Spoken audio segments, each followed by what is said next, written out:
తెలంగాణలో స్థానిక ఎన్నికలకు సంబంధించి గ్రామాల్లో సర్పంచ్ ఎన్నికలు అయిపోయినాయి. పట్టణాల్లో మున్సిపల్ సంబంధించిన ఎన్నికలు అయిపోయినాయి. తర్వాత ఎంపీటీసీ, జెడ్పీటీసీ ఎలక్షన్స్ ఉంటాయన్నట్టు కూడా చాలా విధాలుగా ప్రచారం చేస్తా ఉన్నారు. కానీ ప్రభుత్వం కీలక నిర్ణయం తీసుకోబోతా ఉంది. ఎంపీటీసీ, జెడ్పీటీసీ సంబంధించిన వ్యవస్థను రద్దు చేసే ఆలోచనలో కనబడతా ఉంది. వాళ్ళకి కీలమైన బాధ్యతలు ఏమీ లేవు. కీలకమైన బాధ్యతలు వాళ్ళు వివరించేది ఏమీ లేదు.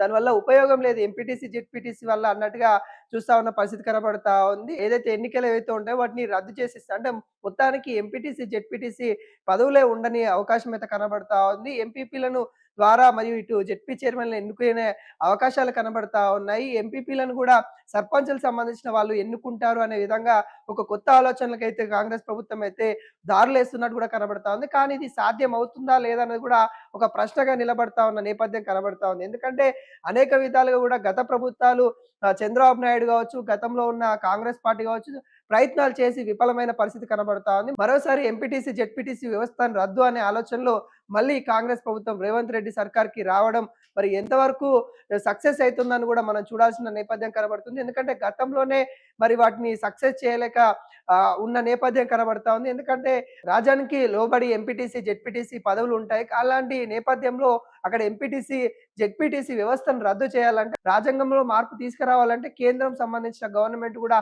ఆమోదం ఉండాల్సిన పరిస్థితి కనబడుతుంది. గవర్నర్ కేంద్ర ప్రభుత్వం మరి వాళ్ళు దీనికి ఆమోదం పలకడం అనేది కూడా చాలా మనం చూసుకున్నట్లయితే చాలా కష్టం అని కూడా చెప్పుకోవచ్చు. ఈ నేపథ్యంలో మరి కాంగ్రెస్ ప్రభుత్వం ఏమో తెలంగాణలో ఉంది. కేంద్ర ప్రభుత్వం అక్కడ చూసుకున్నట్లయితే బీజేపీ ఉంది. అంటే అక్కడొక ప్రభుత్వం, ఇక్కడొక ప్రభుత్వం ఉంది కాబట్టి ఒకవేళ చేయాలనుకున్నా కూడా సాధ్యం అవ్వదని కూడా నిపుణులు చెప్తున్న నేపథ్యం కనబడతా ఉంది. రాజ్యాంగం సవరణకి ఇటు కేంద్ర ప్రభుత్వాలు కూడా ఒప్పుకునే అవకాశాలు ఉండవు. ఎందుకంటే ఒక రాష్ట్రంలో సవరణ చేసి ఒక అంశం మీద సవరణ చేస్తే మిగతా రాష్ట్రాలు కూడా వాళ్ళకు అనుకూలంగా ఉన్న అంశాలపైనే సవరణ చేయాలని కూడా ఒత్తిడి తెచ్చే అవకాశాలుంటాయి గాబట్టి, అలాంటివి చేసే క్రమము ఉండదు అన్నట్టు గూడా తెలుస్తా ఉంది. ఏది ఏమైనా గాని కాంగ్రెస్ ప్రభుత్వం మాత్రం ఎంపీటీసీ, జెడ్పీటీసీ వ్యవస్థని రద్దు చేసే ఆలోచనలైతే ఉంది. అంటే ఒకవేళ ఎంపీటీసీ, జెడ్పీటీసీ వ్యవస్థ రద్దు చేసి ఆ ఎలక్షన్స్ అనేవి ఉండవు గూడా మనం చెప్పుకోవచ్చు. వాళ్ళ యొక్క నిర్వహణ ఏదైతే ఉంటుందో తర్వాత ఎంపీటీసీ కావచ్చు, జెడ్పీటీసీ వీళ్ళు చేసే నిర్వహణ పైన ఉన్న జెడ్పీ చైర్మన్‌లు,